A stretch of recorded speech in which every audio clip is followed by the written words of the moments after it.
All right, and we are live. Oh, Yeah, you are. Yep, we got some playoff. Very hockey. live. Yep, we got several stuff we're gonna run through today. We have several stuff. That is true. Yep. A lot to cover, but I'm tired, so we'll do a fast you're one. doing the speaking here. Do a quick one. There, see, we're gonna tell everyone we're live. I'm tired. Oh, come on, cover that mouth. Whew. Let it all out now. Ooh. Well, because we're not tired, right? We never get tired. Sure. You never get tired of talking. That's not true.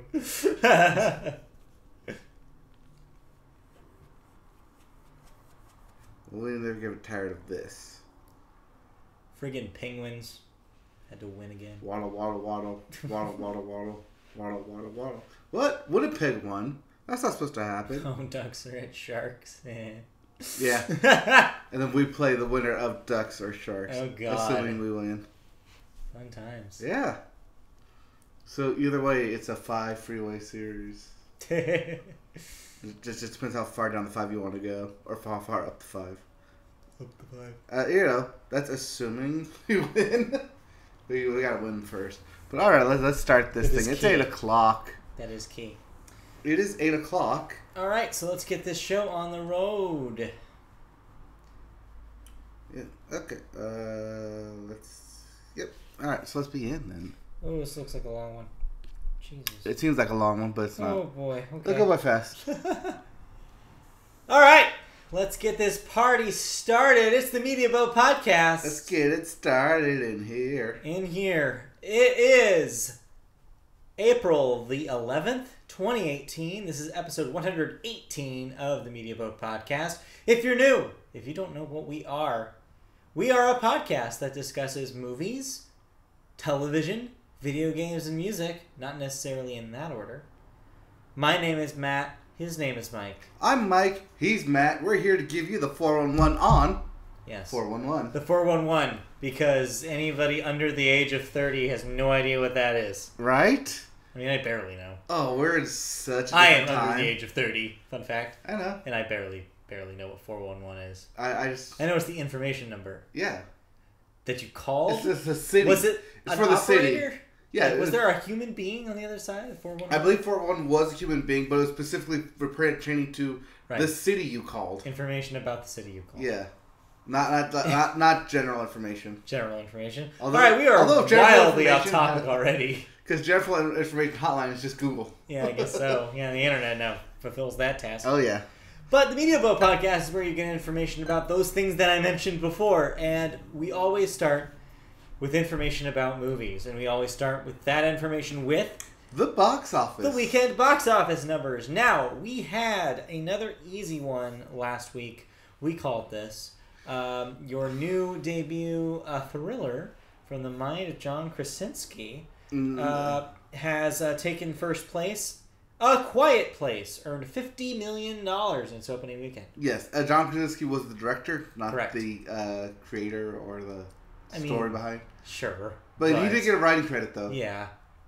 But he directed it, he stars in it. Yes. And he produced it, so he made this happen Yes. regardless of where the story came from originally. Yeah. So he definitely deserves at least some of the credit. Yeah.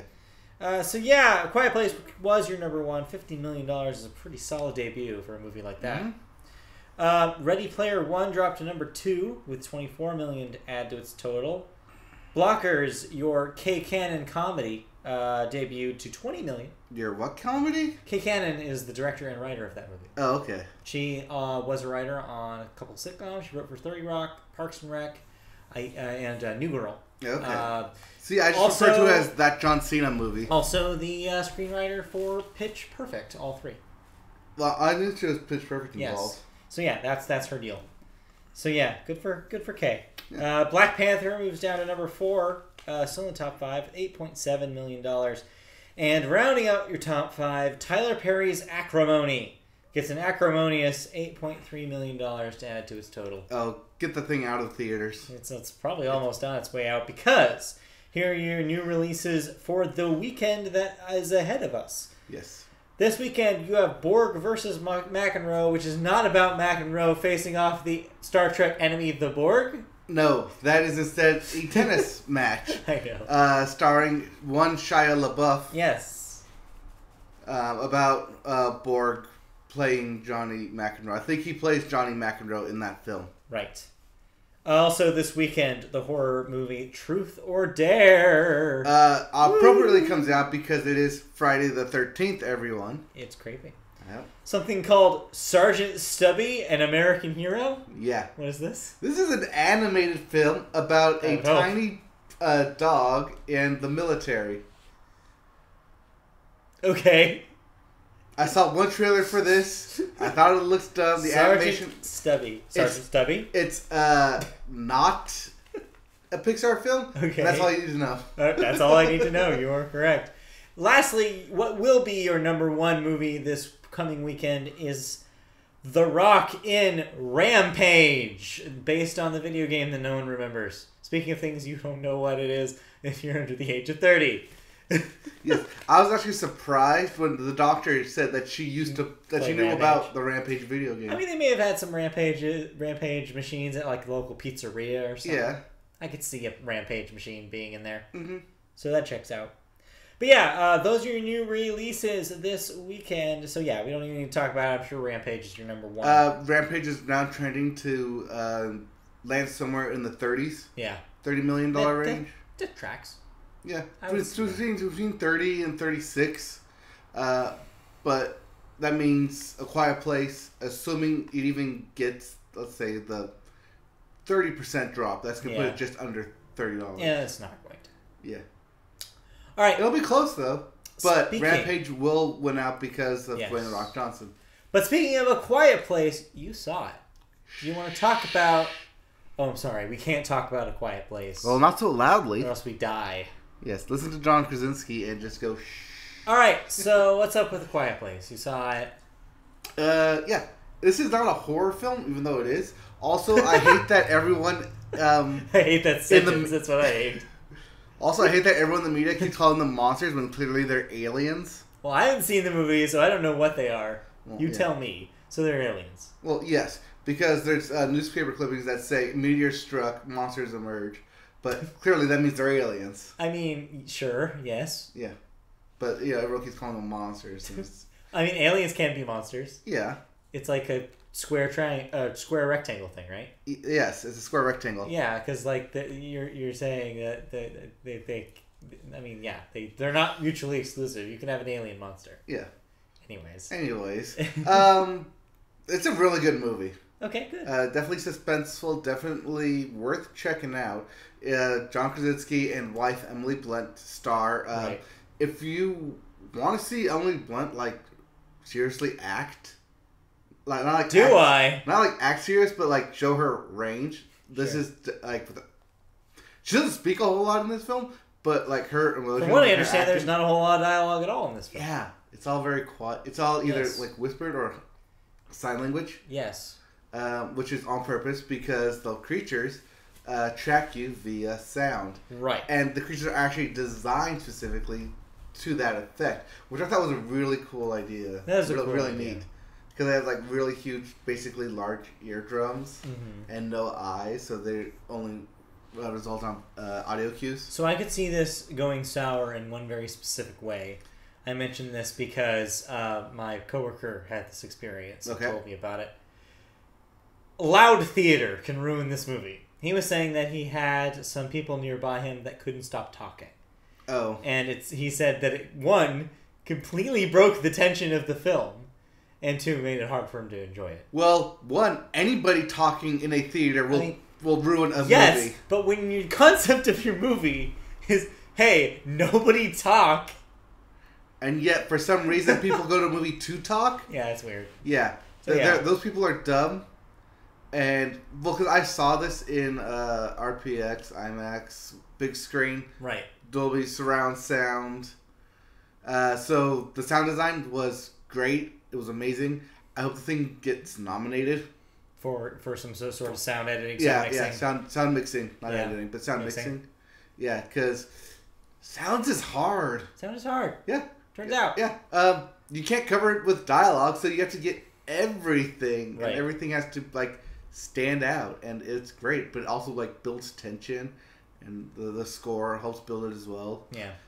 It's cool. Definitely well done. Well made. Well done, John Krasinski. I have my full thoughts about it on our website. MediaBoatPodcast.com. Yes. But the one thing that does, like, stand out is that it reminds me a lot of last year's horror film, Get Out, in that it's a horror film, but it doesn't take that genre too seriously. Well, not too seriously, it does its own thing. Yeah, it does its own thing within it. Some of the tropes of a horror movie. Like, at the core, it's not a horror film, it's a family film. Okay. Because they have there's family dynamics about, like, kids growing up and, like, needing to take care of each other. But it's set within a horror genre. Yeah. So, like, a lot of the horror suspense is set in the backdrop, I want to say. Even though, like, it does, like, rear its head, like, at several points because it's, plot points. Mm-hmm. But for the most part, this is a family film. Yeah. It's a family film about survival, about kids growing up, accepting their responsibilities, their roles, and learning to become their own man. Except the main person is a female, so their own person. Yeah, becoming their own person. Let's say. Yeah. All right. Definitely worth checking it out. Cool. I mean, make sure nobody around you is talking, I guess. Yeah. So on the patented Media Boat scale, what do you give it? Oh, go see it. Go see it. Yeah. All right. Definitely go see it. So spend money on this movie. Yeah. Go support John Krasinski. Smaller films. I mean, it's not a huge thing. No, it was only $17 million to make, I want to say. That's pretty cheap. Yeah. I think that's what it is. Yeah, that's what you have down. Yeah. So, $17 million and made $50 on its opening weekend. Not bad. Yeah, pretty good. All right, cool. Now, did you see anything else in a theater? In a theater? This week. Before you move on. No. Okay. No other movies. I think I was supposed to see Blockers. Yeah. Thinking around to it. I'm going to see it with the doctor at some point. But, yeah. Cool. All right, cool. That segues perfect then into a story about A Quiet Place. This is less a news story, and more just a fun fact. Yeah. So, you mentioned that the movie is about family. Well, it just turns out that the daughter of John Krasinski's character. Yes, the daughter in the film, the one actress Millicent Simmons is actually deaf in real life. Yeah. Funny enough, that actually plays an important plot point in the film. So it was John, apparently, who pushed to cast a deaf actress in the role, even though the role originally called for a deaf character. Well, that makes sense. I don't know why you said even though. Well, because, studios wanted, someone you could actually communicate with. Well, yeah, I mean, that makes sense. Also, probably one named actress, too. Yeah, but I mean, it's cool. Yeah. He said she came to the set and taught everyone sign language. It was really amazing and brought an extra depth to the film. Yeah, I think that's cool. Yeah. You don't have to hire someone else to do it. Just, do it yourself. It's the real thing. Yeah. Moving on, our next story is about a little follow-up on Cannes Film Festival. Yeah, so we talked about this 2 weeks ago, about how Cannes was going to not have streaming services compete. Correct, yes. For awards. So yeah, streaming services were banned for the bigger awards of the festival. Netflix has now threatened not to bring any titles to the festival unless they're able to submit them for competition. If they go through, that means films from directors such as Paul Greengrass, Jeremy Saulnier, and Orson Welles. Wait, what? Yes. Would be pulled. That is correct. Netflix has finished Orson Welles' last film. Okay. And they were planning on screening it. All right, so but not really directed by. Oh no, it's like a dead man. It's like co-directed. Zombie Orson Welles directed their film. The head of Orson Welles. A final decision, however, about this won't be made until Cannes announces its official lineup on Thursday. So do you think they have enough weight to push around to make this happen? What, Netflix? Yeah. No. No? No. You think Cannes stick to their guns and just not include them? Well, Cannes will turn up their nose to Netflix and be like... Say Cannes. Okay, James Caan. Yes. James Caan will turn up his nose... himself.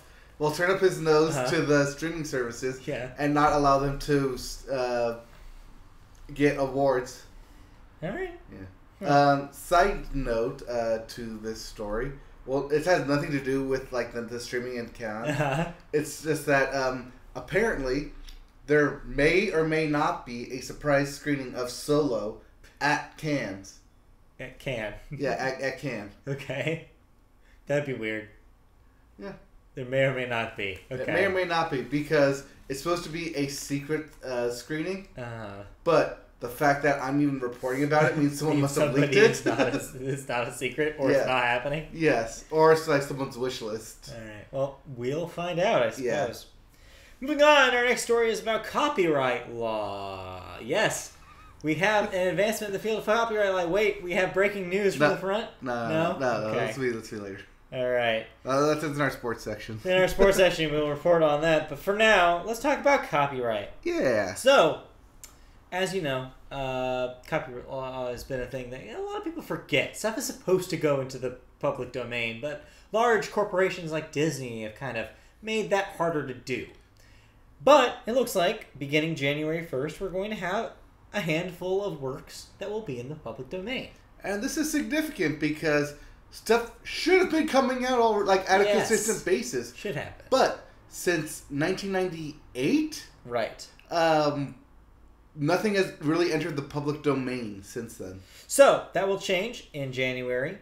Works from the year 1923 will be going into the public domain. So this is, as you mentioned, the first time since the renewed protections that were introduced in 1998 that hundreds of books, musical scores, and motion pictures will enter the public domain. Some of the works include the highest box office performer of 1923, a movie called The Covered Wagon by Paramount. Sounds about right. Yep. The original version of The Ten Commandments by director Cecil B. DeMille. Which most people don't know about. And several Charlie Chaplin movies, including 2 he directed. Congress has until the end of the year to enact new copyright laws, or we could be seeing a huge wave of media enter the public domain every year starting next year. Right now, I think current copyright, as it is right now, is 95 years. I think. Well, what's the math here? Yeah, because 2019 minus 1923. Yeah, because 5 plus 18 is 23. Okay. So 95 years is the current length of copyright. Originally, it was supposed to be 55 years, basically the length of a lifetime to make your money on it. But then corporations happened, and Disney, Mickey Mouse, and the money of powers that be kept extending it, and the last one was 20 years. Yeah. In 1998, which gave us our current 95 year, which, we're not just making an even 100, but 100 years or so. Yeah. Roughly, stuff will be entered in the public domain. A public domain is important. It is. It allows creativity to flow through everyone. I mean, it allows you to see classic stuff and read classic things. Also, it frees up adaptations, as we've learned. It's very easy to adapt things that are in the public domain. Just ask Disney. All of their films have been... the entire works of Shakespeare are in the public domain. And, man, would the world be different if they weren't? Yeah. If some British guy was still just collecting royalties... Or corporation. Yeah. A publishing company. Yeah, what if like Shakespeare Incorporated still owned all the Shakespeare works? That'd be insane. Yeah. You have any variation of Romeo and Juliet. So this is a big deal that could continue potentially to be a big deal as long as Disney and other such companies don't get their grubby hands all over it and try to pressure Congress. So we'll find out.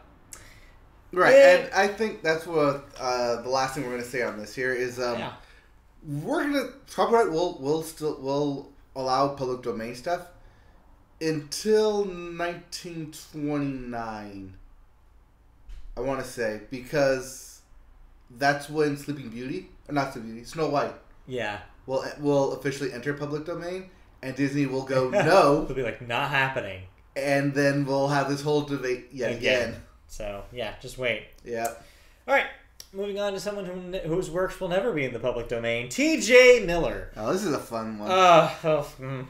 He's had quite a weekend. He's had quite a year, too. Not calendar year, but like the last 12 months of T.J. Miller has not been great. It's been on quite the decline. So, first thing, I mean, we're reporting a little bit background on where T.J. Miller is at right now. Because we have never officially reported on it. A while ago, we reported on this very podcast that he would be leaving his show Silicon Valley. Mm-hmm. Then after that, it was reported that there was accusations of assault and misconduct towards Mr. T.J. He was berating staff on Silicon Valley. Yes. Following all of that, he somehow managed to do something weirder. So here's the deal. The actor was arrested on Monday night at LaGuardia Airport in Queens. LaGuardia. Sorry, I'm not New Yorker enough. Right. I don't have the yaw. This vowel sound. The stress. After the actor called 911, he called 911. That's the number you call. Not 411. That's not what I have. 911. That's 911. Yes, I messed up. To report that he was on Amtrak train 2256 and that a female passenger had a bomb in her bag. Miller said she kept checking her bag without taking anything out, kept asking the first class attendant what the next stop was, and seemed to want to get off the train and leave her bag behind. According to the complaint, the officer detected slurring in Miller's voice and was later charged with, quote, intentionally conveying to law enforcement false information about an explosive device on a train. And here's where things get even worse. The charge carries a maximum term of 5 years in prison. Investigators later determined that Miller had actually been traveling on a different train, not the number he had indicated, yes, and had multiple drinks on the train, and was removed in New York because of intoxication. He had also been involved in hostile exchanges with a woman who was sitting in a different row from him in the first class car. Right. Man. Yes. Apparently this was his way of getting revenge on that woman. By getting himself in prison. By calling 911 to get her forcibly removed from the train. So this is your low. This is your bottom of the barrel low moment if you're TJ Miller. Yes, right? But as the president has clearly shown, rock bottom can clearly hit new lows. Yeah, there's beyond bottom now. So this is bad. Yeah. I mean, he kind of deserves it. He's making some lousy choices in his life. Right. So, whatever. You will notice that he was never in any marketing for Ready Player One. Yes. Which he is a voice in. Oh, he is in maybe a second of the Deadpool 2 marketing campaign. Yeah. One of his worst decisions, however, and this is a perfect segue into a couple things that I watched, even though they're from last year, so I won't dwell too much on them. Yes. I watched another bad T.J. Miller decision, which was the Emoji Movie. Oh, that's right. He started as meh. He is the main emoji in the Emoji Movie. So I took a bullet for all of you. I watched the Emoji Movie. Did you drink while you were doing this? No. Well, there's a problem. So don't do that. Don't do the wrong thing that I did. Don't make these mistakes. We're warning you, even though there's something we already knew going into this. Yes, I mean, I should have known. I did know, and we watched it anyways. But yes, the Emoji Movie is very, very bad. I'm going to give you an example of... I did this with my coworker today. I'm going to give an example of what level these jokes are on by having you guess a gag. Old man writers? Anyone can write this gag, and you're going to hopefully get it in one guess. Okay. Is it an eggplant? There is an eggplant emoji in the movie, but that's not where I was going. It's not used in the way that you think. All right. I'm trying to guess it ahead of time, but go ahead. Give me the setup. So the emojis at one point walk past emoticons. Okay. What is the gag? A visual gag about the emoticons. You have one guess. They look sideways at it, like, huh? No. Okay, fine. You have more than one guess. This is exactly what happened to my coworker. No, you can write this joke. What is the gag about emoticons compared to emojis? What, that they're outdated? Yes, so what are they depicted as? Old people. Yes! Nailed it. That is the level of humor of this movie. Wow. And it never extends above that or below that. Well, I mean, it does extend below that because it literally has Patrick Stewart as a poop. Yeah. Like Sir Patrick Stewart. For like 3 scenes, by the way. Oh. He is not used that much. I mean, thankfully, but at the same time, like you would think by the marketing he would be in that movie a lot more. You're right. But no. No. No, he's not. But it is supremely boring. It's bad. Don't see it. I also watched a movie from the same week in 2017, Atomic Blonde. Yeah, funny enough, those two came out the same week. Counter-programming. Definitely. Charlize Theron beats a bunch of people up. Stuff explodes. James McAvoy gets to be a weird, disheveled, handsome, James McAvoy. handsome, thuggish dude. Charlize Theron gets to mack it with a lady. It's a fun movie. It's a spy movie, and there's some double crossing going on. It's it's got some twists near the end. It's a fun action movie with some really hard hitting fight scenes. It's a lot of fun. Okay. So check that out. It's on HBO if you guys have the app. Well, speaking of HBO, I actually did end up watching a movie from HBO. What'd you watch on HBO? Yeah, we'll talk about it now because it's TV and might movie. As well. We're on the precipice of television. Yeah, I watched Paterno. This is a good way into sports too. Okay. But yeah, Paterno. Al Pacino as Joe Paterno. Yes. Al Pacino plays Joe Paterno, following the Jerry Sandusky, basically stuff that came out. Right. Yes. Yeah. Controversy. Well, no, because I think he was convicted. Yes, he was. So it's not controversy. Well, yes, but it was beforehand. Well, yeah. Scandal. That's the word I'm looking for. Scandal. Yes. Yes. With what's yes. Jerry Sandusky Scandal, starring Kerry Washington. Yes, somehow. No, so yeah, what's up with Pacino? Is he good at it? What's up with that? This is really good. It's a really good film. Good. Al Pacino does a great Joe Paterno. Expect him to win some awards for this thing. Okay. It's that good. The basic story is that following it's a week. The timeline is a week, and it's from when the story first got national attention through him being forced out at Penn State to him making an official statement about it. That all happened within a week. Yeah. Yeah. So it just chronicles that week in a 2.5 hour period. Right. Well, film. Yeah. But yeah. In a movie. In a movie. Yeah. But okay. Yeah. Cool. It's definitely worth checking out because, a lot of this stuff is, 1, important. 2, this thing happened 5 years ago. It's been 5 years since the Jerry Sandusky thing. Yeah. And it really has. That just where's time go? Yeah, where'd the time go? Was it like 5 or 7 years now? Yeah. So it's definitely worth checking out. So that's on HBO. That's on HBO. Now? Yeah, it's on HBO. Well, go. Yeah, I meant now as in the time. Yes, I know you did. But yes. Also HBO Now. But also HBO Now. In stores now. All right. Let's move on to television and, of course, sports. Yes. So, playoff hockey is here. Playoff hockey is here. Hockey. We are watching it right now. Yes. The NHL hockey season ended on Saturday. The brackets are set.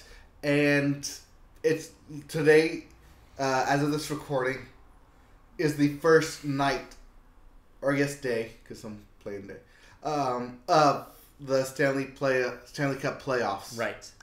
2018. Yeah. So, the next 2 months will be filled with hockey, and going to be looking forward to that. Cool.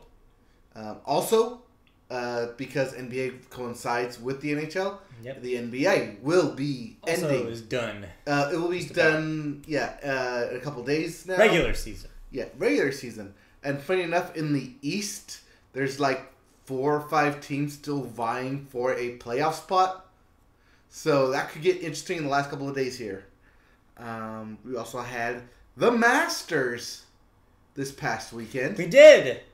So how did Spieth do? Spieth. So Spieth had an amazing first day. Uh-huh. And then crapped the bucket the next two. Oh no. But how could he do that to that bucket? But he was able to rally in the last the last day to make it interesting. But he was too far away from the leader. I think what do I have here? Reed. Yes, Mr. Reed. Also going on. Let's be real. The most important rampage in our life is the Rams mascot rampage. Oh yes, shout out. Rampage the Ram. We actually have a shout out here. Shout out. Yes, if you are watching the Kings play the Las Vegas Golden Knights, that game is taking place in Las Vegas. Yes, if you look just to the left of the LA Kings bench, you will see two Elvis lookalikes on the glass next to the Kings bench. Okay. Spieth, going back to Spieth, he went 9 under on the last day, which tied for the best round ever. Damn. At the Masters. Damn. A 64 for those of you keeping score, because a 73 is par. After that performance, I have one question. Did he make a toast to how awesome he did? Sorry. Well, because he didn't win, he didn't give a speech. There it is. Fair enough. All right. Speed. Okay, that will do it for sports. Now pseudo sports. What else do I have down there? That's it. You went through everything. Okay. NBA, NHL, and Masters. Except for one pseudo. We had to talk about pseudo sports. Oh. We're talking about it because ESPN talked about it. WrestleMania happened this weekend. Yeah. And that's all I have to say about it. I watched it. You probably watched it if you're a wrestling fan. Here, Ronda Rousey made her WWE debut, and actually apparently wasn't that bad of a fight. Well, yeah, fight. I mean, it wasn't that bad of a performance. Match? I don't know what they call it. What do they call a wrestling match? Yeah. Match? It's a cage match. Match seems wrong. It's a wrestling match. Like a tennis match. Yes. Match. He would have toasted if he won.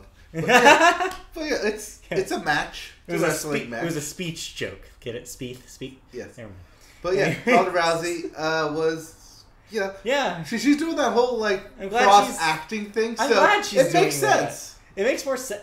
I think like a post UFC thing. I think that makes sense for her. Yeah. It's an interesting career pivot. It is. Good for her. It's also really smart. So if you watch right here when they go by. What I want now though is for her to bring her Pokemon fandom into the ring. I want her to name a signature move after a Pokemon. That's the next step, right? In the Ronda Rousey legacy. Yes. Get that Nintendo sponsorship. So I ended up watching WrestleMania in its entirety. Okay. I don't know how I survived it. I don't know how you survived it either. I mean, I was also partially hungover from drinking mimosas all day in the morning. It, for sure. But quote, it was a life-changing experience. Really?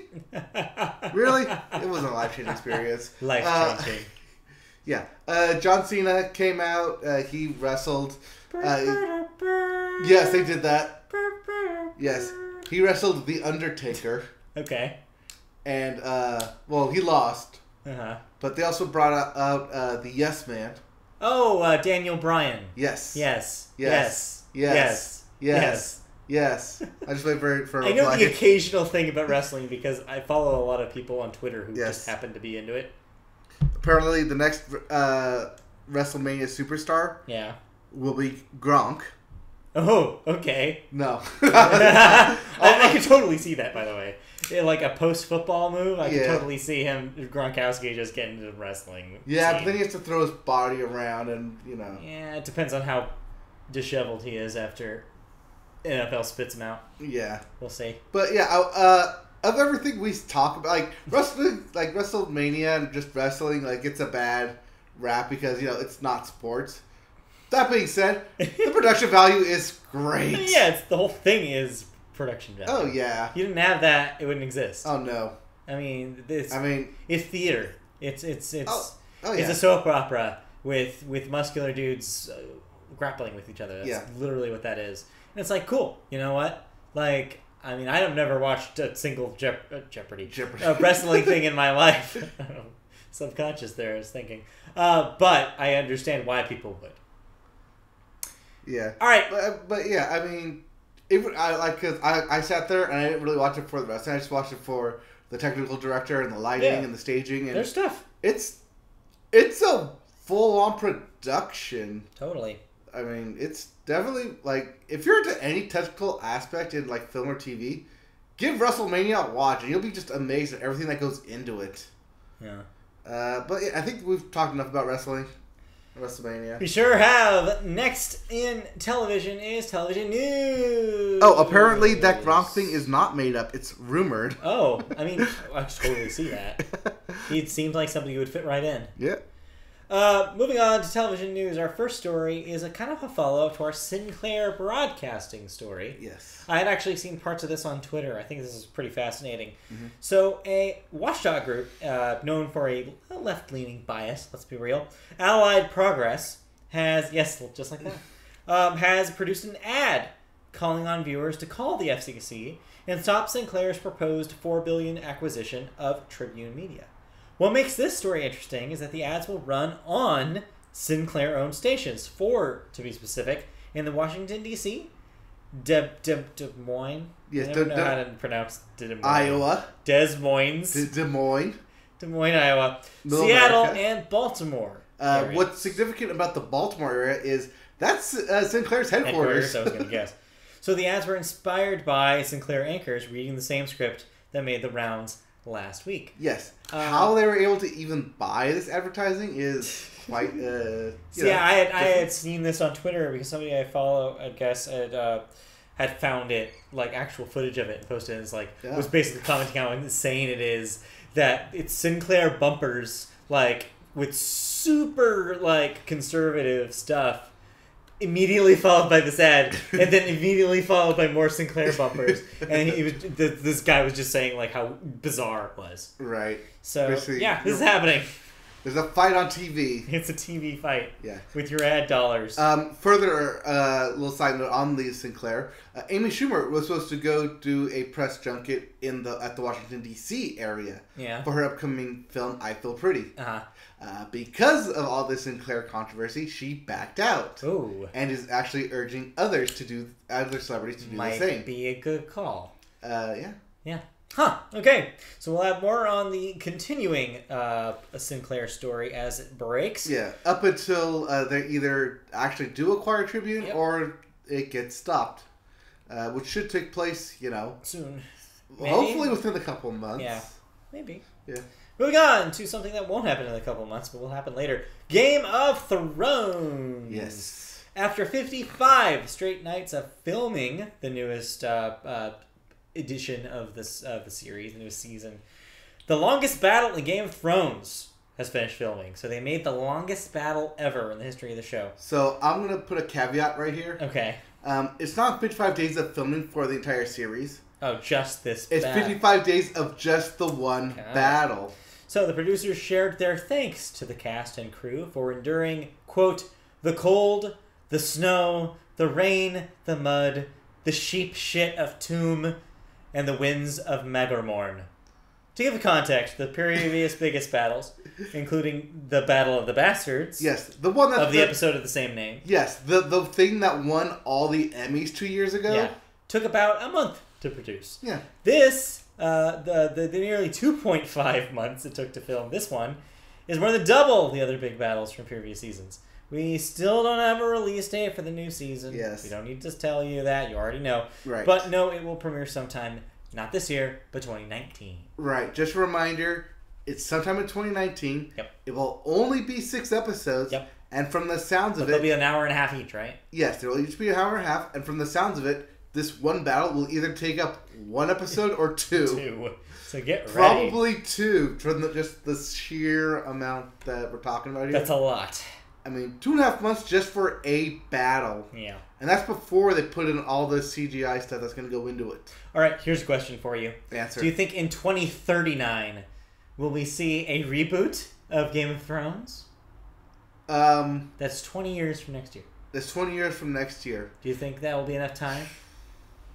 You know? It actually quite possibly could be. So the reason why I ask is because reboots are so popular right now. How popular are they? They're so popular that they've made their own genre. And we got to talk about this now. Reboots. The success of, not the reboot show on Netflix, that's for sure. Oh, no, that's not what that is. I was afraid you know what that is, actually. Yes, I do. Success of Will and Grace and Roseanne reboots. Yes. Has... Now I'm just imagining a crossover between Roseanne and Reboot. Alright, sorry.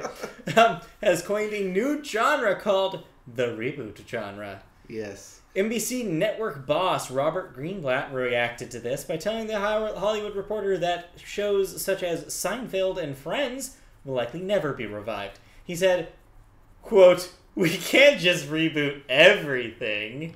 You know, even though they rebooted Knight Rider already. Wink, wink. And Lethal Weapon. Hint, hint. Yeah. So one show, however, is being considered is The West Wing. Yes, this has actually gotten a lot of attention. But it would probably, if it did happen, be without Aaron Sorkin, the creator and writer of the bulk of the episodes, as he is busy doing, quote, 10 other extraordinary things, unquote. That sounds like a very Aaron Sorkin quote. It is. In a recent interview, the reboot was brought up, and Sorkin said that he would love to see Sterling K. Brown in the role of the president if a reboot was ever to happen. That'd be awesome. I would watch President Sterling K. Brown. Yeah, but Sterling K. Brown is currently attached to This Is Us, so whenever that show ends... someday. You know, whenever all those characters eventually die. Yeah. Then we may see a West Wing reboot. But, you know, the West Wing right now is giving us a whole lot of drama, so the real one, it may be a while. Definitely is. Going hand in hand with revivals and reboots, of course, is spin-offs. And we have a new one in the works, courtesy of Adam Savage of the Mythbusters. Yeah. So guess what? You like shows such as MasterChef Junior, where kids get to cook. Well, what about a show where kids solve myths? What, like a Mythbuster Junior? Exactly. Mythbusters Junior will be a new spin-off show featuring young geniuses busting myths. With Adam Savage as the mentor, 6 of the nation's most scientifically savvy kids will use their skills as they separate fact from fiction over a 10-episode order. Chief Brand Officer of Discovery and Factual, Nancy Daniels, hopes to inspire future scientists and engineers through the show and make it something they can be proud of. Yeah. Mythbusters Jr. will premiere on the Science Channel in the fourth quarter of 2018. Right. So when Mythbusters originally premiered, it had this great surge because it was such a interesting concept that like people immediately gravitated towards it. It's a great concept. And they did. It did end in 2016, but they did bring it back with 2 new hosts for the Science Channel. It hasn't fared quite as well. It's all right. Yeah, it's fine. I mean, they're just still doing like myths and stuff, and like it's the same structure. Same structure, it's not as exciting. But the fact that you have Adam Savage coming back and it's kids this time checking them out, it could. It has potential. I mean, I'm not gonna immediately write it off like I probably should. Yeah. But there's stuff here. I mean, it could turn into something. Yeah. All right. So did you watch anything on television this week? Like I said, I watched Paterno. Anything else? Just keeping up with my TV shows as normal. I would like to point out real briefly that this Friday on Netflix is the big budget sci-fi action show Lost in Space. Oh yeah, right. Yes, that is those 10 episodes are premiering on Netflix. I have not heard anything about it, which is probably bad. Yeah. But I will be giving that a watch. The notable this week, I keep talking about it so that way somebody else will talk about it besides me. Star vs. the Forces of Evil had its 3rd season finale this past week. And man, did it end on a crazy note. You gotta tell me when these things are on because I won't know. They are on. Malia did the same thing to me. I watched every single of the new episodes with her because she was mad that I was watching it without her. So watch them again. Why not? Yeah. So those are on. If you missed them, they're on Disney XD's app or on-demand services. Or they'll probably be showing them in marathon format at some point this week. They always do. But yeah, ends on a crazy big note. So check that out if you've been following that show at all. If you have not, trust me, if you like stuff like Steven Universe, like Gravity Falls, like these lore-heavy animated shows that have gotten really popular this last 10 years, Star is that. Do not let it, like, its first season and its accoutrement distract you. It is actually that kind of show, and it has, if not deeper, lore going on, and some great characters and some great moments. Check that out. You'll love it. Trust me.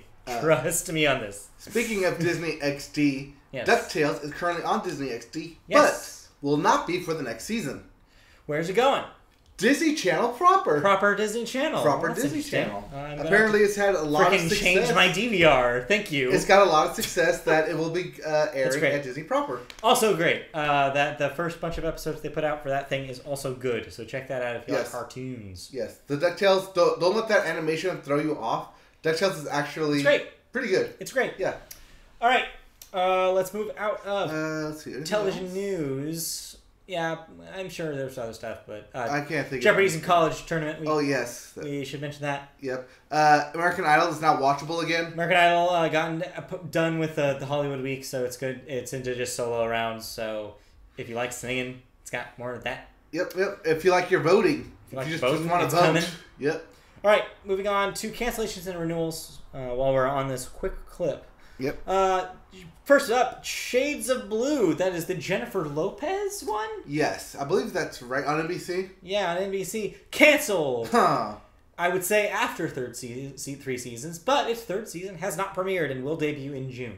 Yeah. So after that season airs, it will be canceled. Right. It's already been shot, or we'll be wrapping up everything. So one more season of Shades of Blue, and then it's done. Next up, Killing Eve on BBC America gets renewed for a second season. Everything sucks. Apparently sucks because it got canceled after one season on Netflix. Yeah, Netflix never does this unless you suck. Everything sucks, apparently. They weren't kidding. Yeah. Mom on CBS gets the 6th season, so congratulations to Academy Award winning Allison Janney. Anna Faris. No. You're right the first time. Future Academy Award winner Anna Faris. I don't know about that one. Let's see. Allison Janney, yep. The Quad canceled after 2 seasons on BET. Alexa and Katie renewed for a second season on Netflix. Mozart in the Jungle canceled after 4 seasons on Amazon. Right, but we did report that the creator of that show will be doing a different show. So, good for him. That was last week's episode, if you want to catch up on that. All right, moving on to deaths. So, we didn't have any last week, so we're making up for them this week, because we got, like, a bunch. Okay. First up, one that we technically missed last week.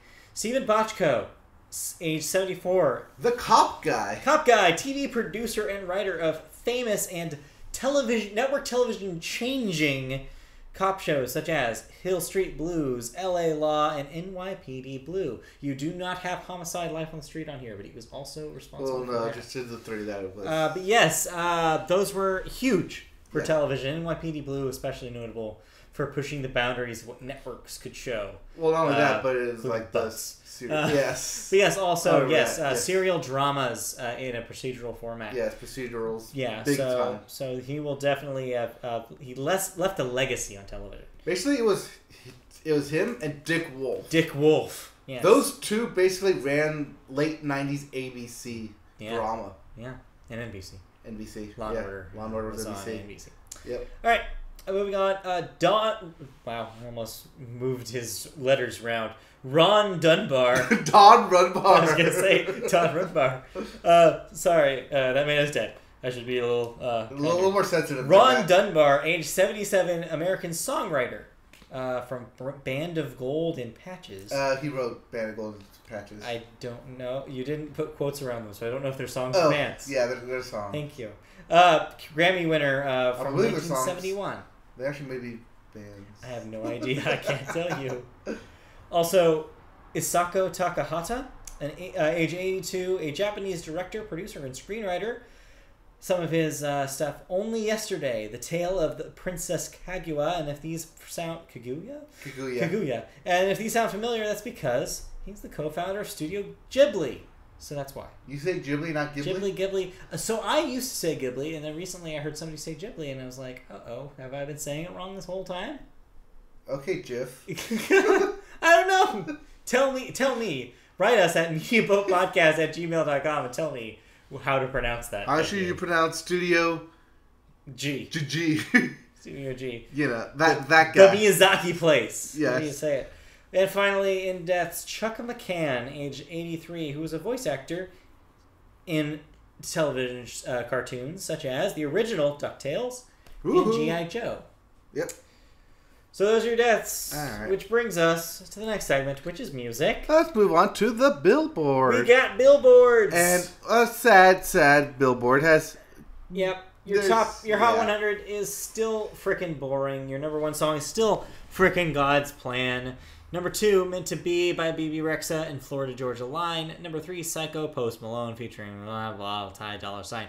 But bursting into the top 4, The Weeknd with Call Out My Name. Weekend. Yes. Oh. No, actually that's not his real name. And Look Alive. By Block Boy JB featuring Drake. All right. Drake's in the chart twice. Drake's in 2. Your album chart is a little more interesting. The aforementioned The Weeknd. That track comes from, of course, his new EP that he dropped, My Dear Melancholy. I say it like that because there is a comma at the end. That is how it's written. My Dear Melancholy. So you have to say it like that. So it's a continuation, but we don't know what it's continuing. My Dear Melancholy. So that is your number 1 album this week. Number 2, The World Is Yours by Rich the Kid. Never heard of it. No. Number 3, moving down from its inexplicable number 1 spot last week. Question Mark by XXX Temptation. No. Number 4, unfortunately, our own Casey Musgraves with Golden Hour. Our favorite. Couldn't quite make it up the chart. But hey, a top 5 debut is not bad. Yeah. Apparently on Metacritic it's got a 90. That's not bad. So it's really good. And rounding out the top 5, The Greatest Showman soundtrack. Hey! Actually went back and listened to it this past weekend. Alright. And it's, still holds up. I still like Your new music for this coming Friday. A Place to Bury Strangers with Pinned.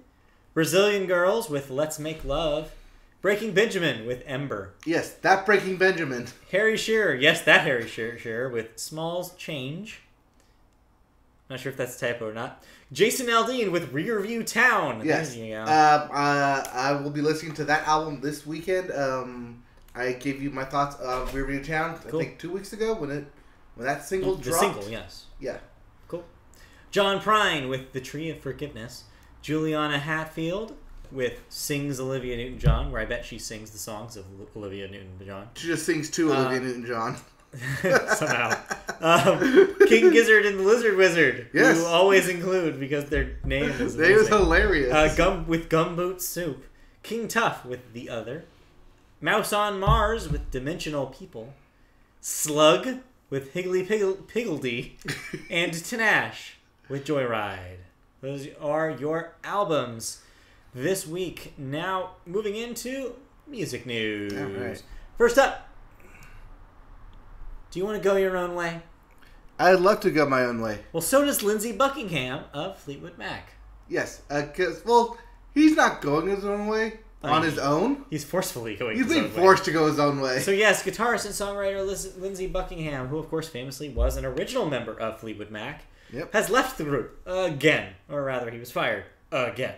The exit was announced via tweet by guitarist Billy Burnett, who had replaced Buckingham in the group from the period between 1987 and 1995. Unfortunately, he will not be taking his place, Buckingham's place, but instead Neil Finn, former Split Enz and Crowded House frontman, will join the group, as well as Mike Campbell, lead guitarist of Tom Petty and the Heartbreakers.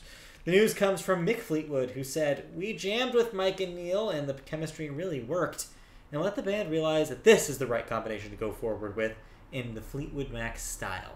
So yeah, how does it feel to be ousted by your own band? Yeah, weird, because Lindsey Buckingham was there when they made their greatest album, Rumored. I mean, that's what Rumors. I said Rumors. Okay. Yeah, I remember to include the S. But yeah, it's weird. But yes, apparently they've had trouble with him in the past, which is why he was gone during that last period of 87 and 95 as well. Yeah, I don't know. That band I mean, you could make the argument that a member of that band is inner struggle, because they've always kind of been, their story has always been like, man, do they hate each other, but man, did they make good music. So, well, they're really trying to outplay each other. Yeah. Man, were they really high. Man, yeah. That too. Because Fleetwood Mac, like, I guess, has reached iconic band status. Oh, 100%, yes. But, you know, with ever-changing members, does it really retain that? I mean, ask Paramore. Anyways, let's move on. Paramore is the modern Fleetwood Mac when you think about it, at least in not in sound, obviously, but in changing lineups. I remember you told me about this. They've had a different line. Paramore has literally had a different lineup for every single release. I think I remember you telling me this. Every single album they put out, they've had a different lineup. Mm-hmm. It's insane. Yeah, like the band name Paramore is like owned by the studio, so that's why they can. There's a weird thing. Well, we're getting way off topic. Oh yeah, we are. But anyways, it's a weird thing about who got the record deal, whether it was just Hayley Williams or the entire band, and I guess it kind of was just Hayley. Yeah, and stuff like that. It's a complicated thing. Read the Wikipedia. Yeah, read Wikipedia on Paramore. From Paramore. And Fleetwood Mac. It's probably just as fascinating. Right. For similar reasons. All right, moving on to Universal Love. I've been seeing a Twitter ad for this thing all week, and I was wondering what it was. Yes. It's a compilation EP that has been released and reimagines wedding songs, but for LGBT couples. It changes the pronouns. That's cool. From songs from such artists as Bob Dylan, St. Vincent, Kesha, Kaylee Okereke. I'm butchering this. It looks Hawaiian. Valerie June and Ben Gibbard from Death Cab. Yes. Universal Love was funded by MGM Resorts International, and its songs are intended to function as wedding anthems for same-sex couples. Songs like She's Funny That Way have been changed to He's Funny That Way, and Janis Joplin's song I Need a Man to Love changed to I Need a Woman to Love. I mean, you could kind of just do this yourself. But now there's official versions of it. Yes, there's official versions that you can buy and a company can make money off of. That's cute. All right, cool. This actually was spearheaded by Bob Dylan, funny enough. That's cool. But it's, you know, it is what it is. It's fun. It's cute. You know, like you said, gay couples have been doing this for a long time now. Or they've just been doing the song. But yeah, it's good to have variety. It is. Oh yeah, our last full story before we get into some bits for you. Yeah. Jackie Chan. He's not only a famous actor he's not only a famous actor and stunt artist. He is also a musician. The 63-year-old has revealed that he will be releasing his brand new music album. I like that. Music album. He calls it a music album. You know, an album full of music. Later this year. Well, it's different from a spoken word album. Yes, that's true. According to a report by the unfortunately titled The Oriental Daily, yes. The album took him 3 years to finish and received a lot of help from his friends in the entertainment industry. Because when you're Jackie Chan, why wouldn't you use those friends? So guess what? This is not his first album. What? Rather, he has put out 10 full-length studio albums. Thanks for feigning shock there. Has put out 10 full-length studio albums under his name, with the last one released in 2002. Yeah, so it's been a while. The album... I want to see him do a cover of Been a While. His album is due out in August, and he's even hired JC, his son, as the music director. I guess that'd be JC Chan. JC Chan. It's a good name. Right, so check that out. Yeah. All right.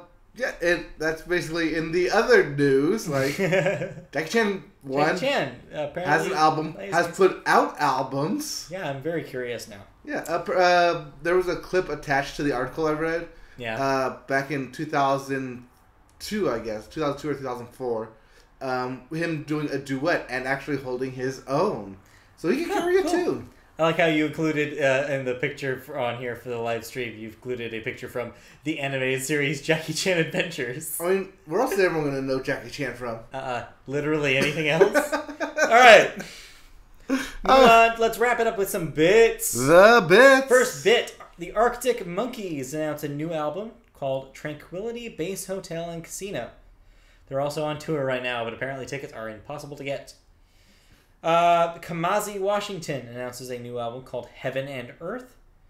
The band L7 announces their new album, but it won't be released until February of next year. But it will be 20 years since the first album they put out, called Slap Happy.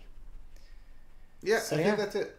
That is... that's all we have for music news. Music news. But you have an album you listen to. Yes. Well, first... For better or for worse. Well, first, before we get to that album, we're going to get to a song.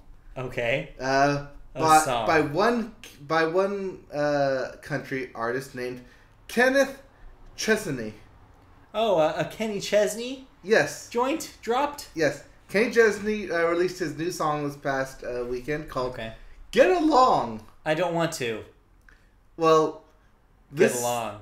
This song sounds like a rough draft and a first-time artist song. It's not good. Is Kenny Chesney trying to rebrand himself? Is that what you're saying? I don't know, but... Again? This is more of a sing-along song where you can change the... Like, I just imagine it like some like guy who knows how to play a few chords of a guitar. Yeah. Sitting around a campfire like, come on guys, sing along.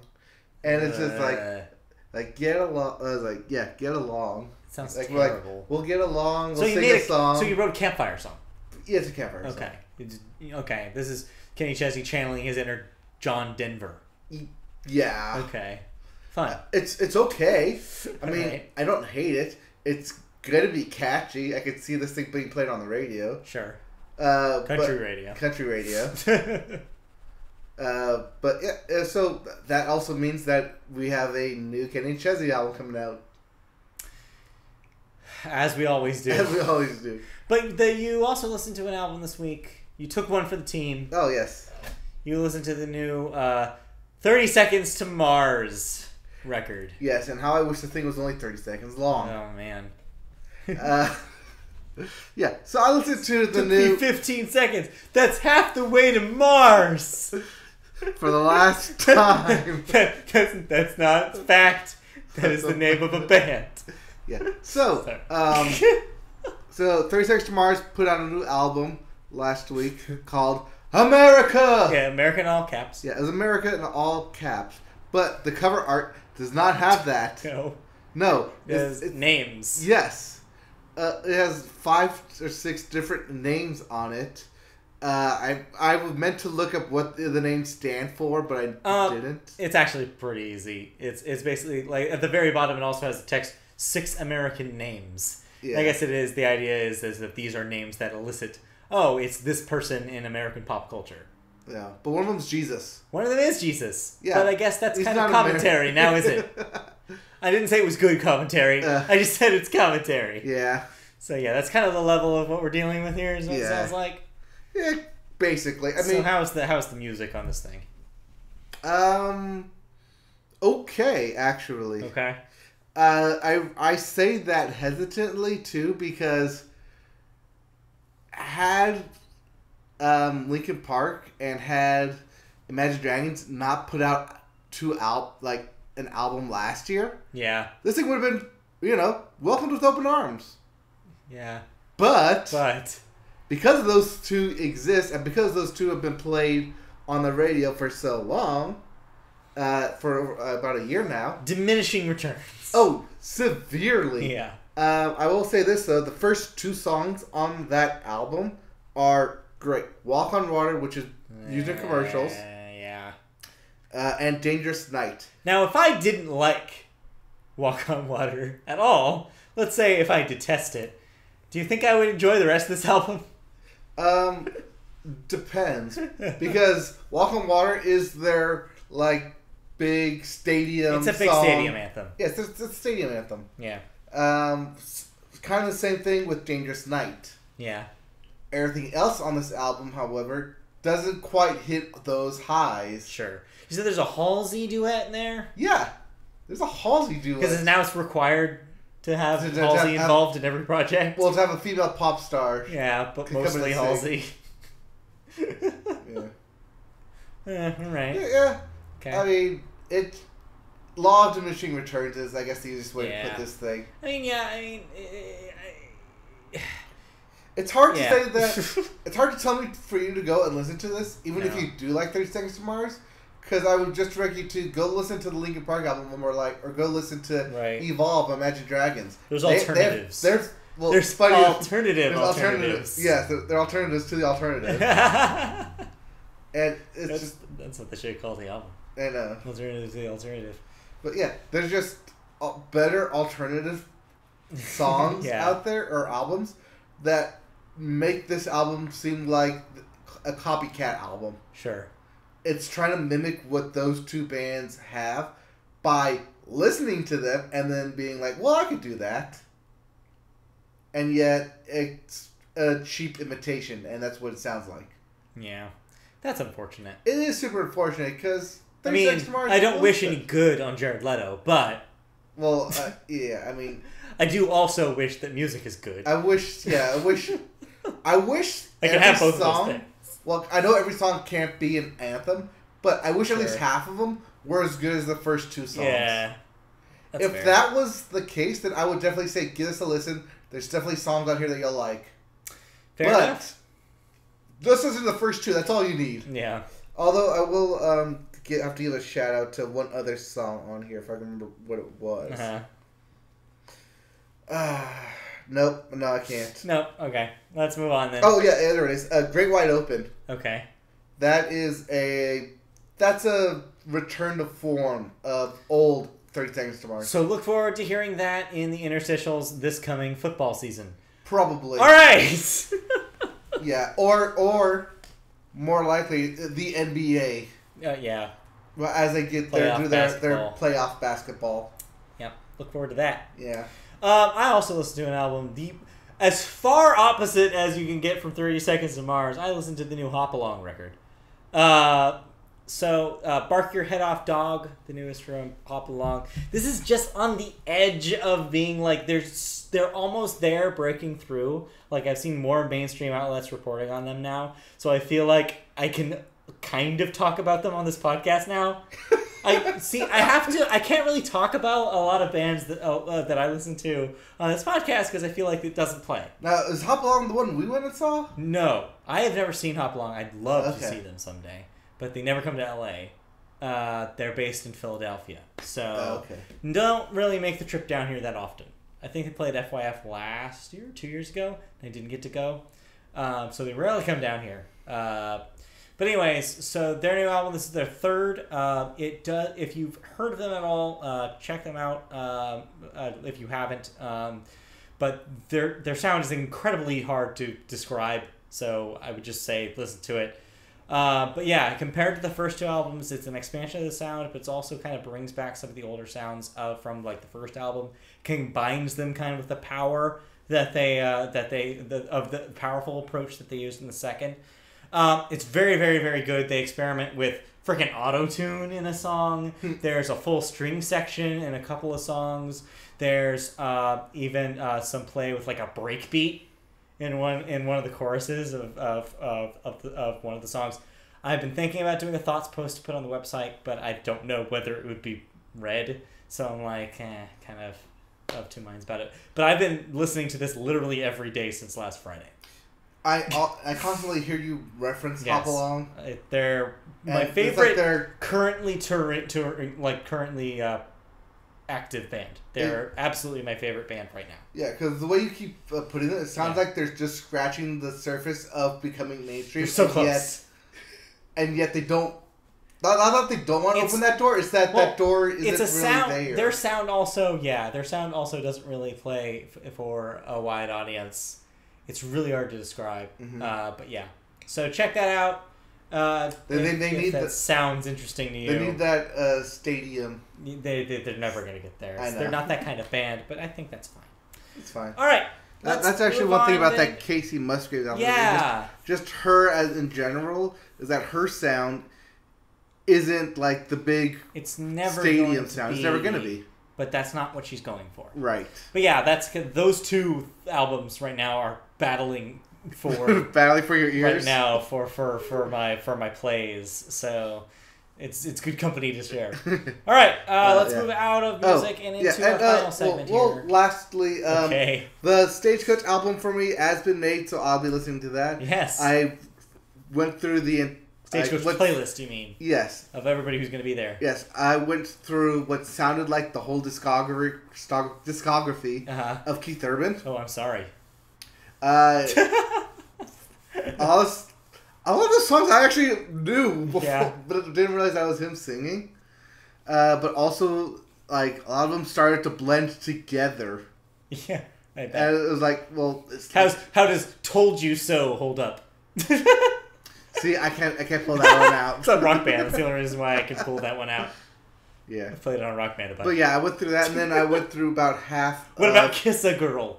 That one's... Yeah, I know that one. That's a Keith Urban song. Yes. That one holds. Anyway. That one sticks out in my head. Considering that I'll think of that instead of just Kiss the Girl. Yeah. But yeah, and then I went through about half of Florida Georgia Line. Thankfully, it was only the hits, so I knew. And you're alive to tell this story? So I knew them because they were the hits. Ugh. But I'm continuing through this 9-hour journey. Oh my god. Yeah. You're not doing this on my Spotify account, are you? What? Yeah. Oh no! It's well, it is, but it's it's offline. Okay, good. Don't worry. Scared me. Don't worry. I put it offline. Okay. All right. All right. Let's move out of music. We've talked music to death for the first time ever. We talked about music. So let's go to video games. Yeah, let's go to the video games. Your new releases in video games this week: The Bunker on Switch. Rick and Morty Virtual Reality comes to PlayStation 4 VR. Extinction for PS4 and Xbox One.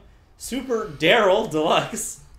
I don't know what's up with that. I don't know. It's just a hilarious name. Who's Daryl? It's just a hilarious name. Again, you're doing the thing where these are last week's games, by the way. No, I wrote all these names last week.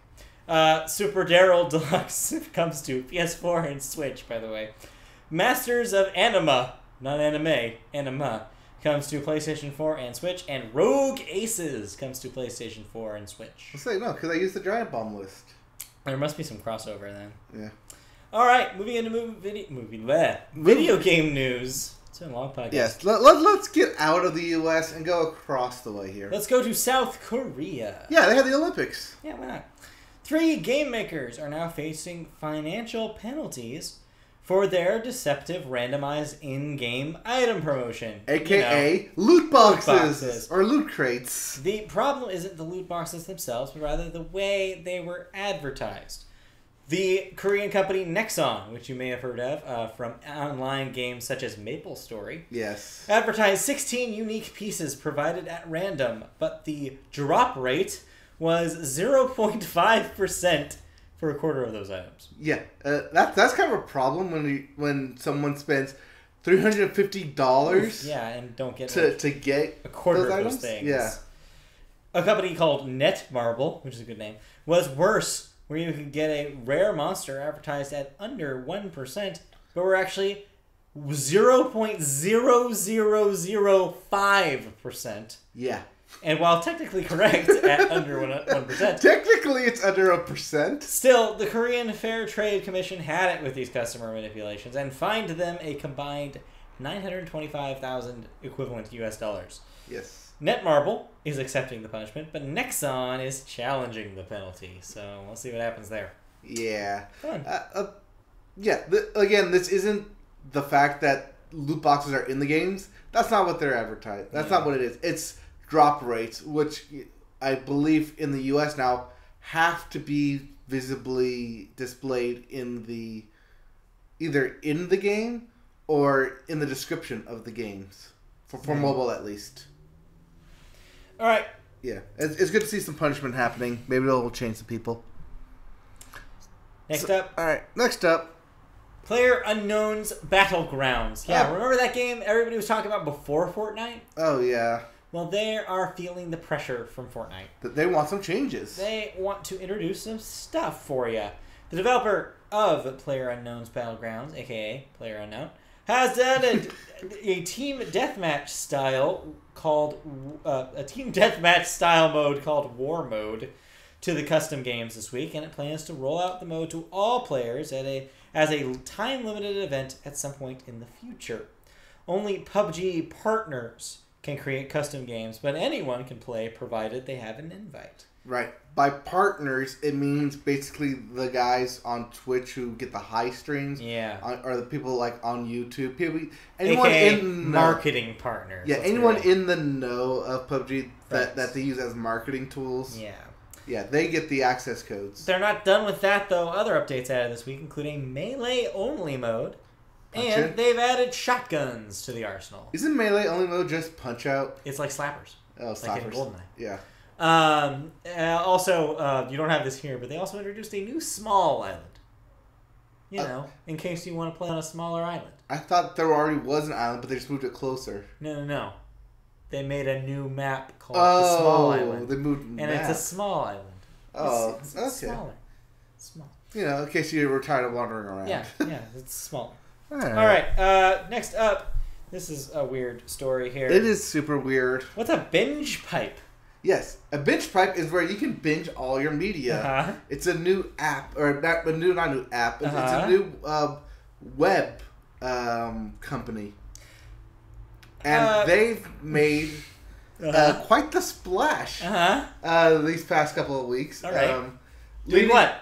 Well, they led up. This was basically like this underground thing that a couple developers knew about. Okay, yeah. Basically, leading up to April 1st. And what happened? Well, what happened was that a big announcement was made. Unfortunately, not on April 1st, but rather this past week at PAX East. I think you got the rest of the story. Okay. I was see how far you would go. All this, of course, is not true. This is a made-up thing. That's why I was letting you have fun with it before I shot down your dreams. This was all a big joke about Jackbox Party Pack 5. We're getting a 5th edition of the Jackbox Party Pack. This time with 8-player support. Yes. Locally, I'm guessing. Yes. Well, because it's always been 8 players, right? Yes. Well, depending on the game. Well, no. Previous Jackbox, like specifically Jackbox, was 6-player supported. This is 8 because they've been able to update and put out the Jackboxes or the Jackbox Party Packs. As we've had not only have streamed here, but also we've reported on last year when they released Jackbox Party Pack 4. So yes, 5 will include not only the original You Don't Know Jack, optimized for 8 players. Right. But we'll also have 4 other games, mystery games, that we may not even know about yet. Right. But given that we have seen several of these games in other Jackboxes, we can safely assume one at least will be a drawing game. I want TKO 2. Give me TKO 2. I don't know how you do a sequel to that. I don't know how you make it weirder or what new things you could do with that game. I'm actually a fan of Civic Doodle. Civic Doodle's fun. You didn't play that one. Not yet. But you don't need. So the good thing about these Jackbox games is you don't need to be in the same room to play them. You just need the Jackbox code. Yep. And a connected internet device. All right. Let's move out of that. So that's cool. We'll probably be checking that out when that comes out. Yeah. So long story short. Long story short. New Jackbox coming out at the end of the year. Cool. Let's move into some bits. All right. Let's wrap it up with the bits. Bits. How many bits? 8 bits. 32 bits. 4 bits. Is it college yet? Yeah. Right. All right. The bits in video games. First up. GTA 5 has sold 90 million units, bringing its total haul to $6 billion. Yes. That is insane. How much is $6 billion? Well, a lot of money. Well, it is officially the highest selling, largest selling media entity of all time. That's insane. Yeah. That's crazy. That's accounting for inflation, I'll mind you. And it's not done. Yeah. And it's not done. Yes. You're not shutting it down. Nope. It's going to keep going.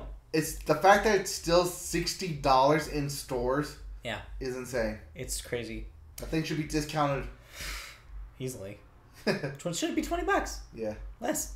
All right, next up in the bits, story confirming our suspicions from last week. Guess what? It's real. The Spyro Reignited trilogy. Yeah. So the trailer dropped the morning after we talked about it.